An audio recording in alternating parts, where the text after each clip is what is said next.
যদি হিম্মত থাকে ওকে বসান, বলেন তাকে এই হাদিস নিয়ে সে বাহাস করবে কিনা, কথা বলেন। অথচ সহি হাদিসকে সে মওদু মুনকার।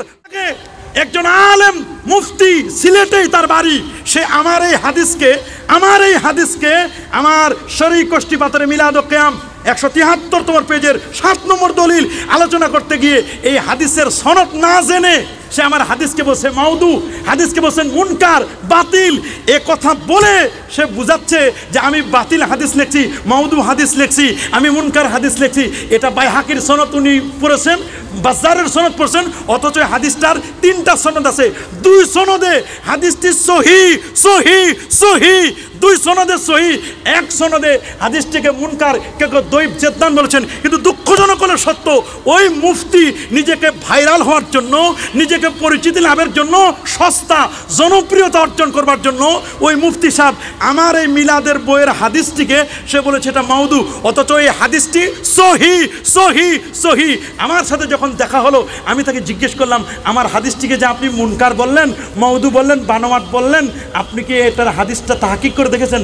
বলে শায়েখ আমার তাহকিক ছিল না, আমি পরে তাহকিক করে দেখলাম হাদিসের অন্য সনদে হাদিসটি সহি। সে বলেছেন, আমি বললাম তাকে যে আমি মাফ করে দিতে পারি, আল্লাহ নবী আপনাকে ক্ষমা করবেন না। নবীর সহি হাদিসকে আপনি মাউদু বলে দিলেন, বাতিল বললেন, মুনকার বলেন। শায়েখ আমি আমার ভিডিও ডিলিট করে দিয়েছি, আমি আর কখনো এটা বলবো না, আমার এটা জানা ছিল না। আমার কাছেও সে সরি বলে দিয়েছে এবং আমি বলছি শুধু আমার কাছে মাপ চাইলে হবে না, এটা আল্লাহ নবী। কথা বলুন, যদি হিম্মত থাকে ওকে বসান, বলেন তাকে এই হাদিস নিয়ে সে বাহাস করবে কিনা, কথা বলেন। অথচ সহি হাদিসকে সে মাউদু মুনকার বাতিল বলে দিল, না জেনে না শুনে। তুমি কেন, যখন আমি একটি হাদিসকে বলে দিলাম এই হাদিসটি সহি, যখন আমি বলেছি সহি, মিয়া সাহেব তোমার উচিত এটাকে আরো ভালো করে খোঁজা, কথা বলুন।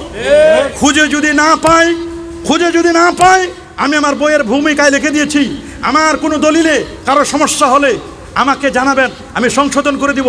আমাকে যদি জানাতো যে শায়েখ বেশি দূরে নয়, কাছাকাছি আমরা থাকি, বেশি দূর নয়, যদি আমাকে জানাতো আপনার কিতাব, লিখিত কিতাবের এই হাদিসটি আপনি সহি বলেছেন, অথচ আমি পেয়েছি হাদিসটি মুনকার, বাতিল পেয়েছি, আপনি যে সহি লেখলেন কোথা থেকে লেখলেন, আমাকে যদি ফোন করতো তাহলে কিন্তু আমি এটা বলে দিতাম, সুন্দর করে তাকে বুঝাই দিতে পারতাম, বলে দিতে পারতাম যে অমুক অমুক কিতাব আছে। সে এটা না করে আমার একটা ছবি নিয়ে আমাকে ক্রস চিহ্ন দিয়ে, আমার মিলাদ কিয়ামের বইতে ক্রস চিহ্ন দিয়ে বসে এই হাদিসটি মাউদু, অথচ হাদিসটি সহি। তার 14 গোষ্ঠী কবর থেকে উঠে আসলেও এই হাদিসটাকে মাউজু, বাতিল প্রমাণ করতে পারবে না। সহি হাদিস, আল্লাহু আকবার বলেন। একটা সহি হাদিসকে যদি বাতিল বলে দেয়, মাউজু বলে দেয়, মুনকার বলে দেয়, তাহলে তার কি শাস্তি?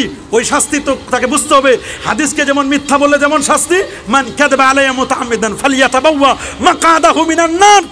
মনে রাখবেন, কোনো সহি হাদিসকে মাউজু বলতে যাবেন না, তাহকিক করেন, দেখেন, বুঝেন, শুনেন, তাহলে বুঝতে হবে যে কাজটি করেছে এটার তার উদ্দেশ্য হলো ভাইরাল হওয়া। উদ্দেশ্য কি? কথা বলুন, সস্তা জনপ্রিয়তা অর্জন করা। আপনি যখন আমার তানকিদ করবেন, আমার সমালোচনা করবেন, সমালোচনা করতে গিয়ে আপনাকে বুঝে শুনে সমালোচনা করতে হবে। আমি একটি হাদিসকে সহি বললাম, সে হাদিসটিকে আপনি কেন মুনকার, মাউজু, বাতিল বলেন? আপনার যদি বুঝে না আসে আমাকে ফোন করতে পারতেন, কথা বলেন। আমি তাকে নসিহত করে দিয়েছি, বাবা এরকম আর কখনো করো না, আলেমদের ব্যাপারে এরকম আর কখনো করবে না, সাবধান সাবধান। এটা মনে করো না যে আলিয়া খালিয়া, এটা মনে করো না। আলিয়ার ছাত্র কিছুই পড়ে না তা নয়, আমরা যেমন কওমি পড়া তেমন আলিয়া পড়া। আল্লাহর মেহেরবানি আমাদের রেজাল্ট পত্রিকায় এসেছে, আমরা কখনো গর্ব করতে চাই না। আমাদের রেজাল্ট পেপার, পত্রিকা, টেলিভিশন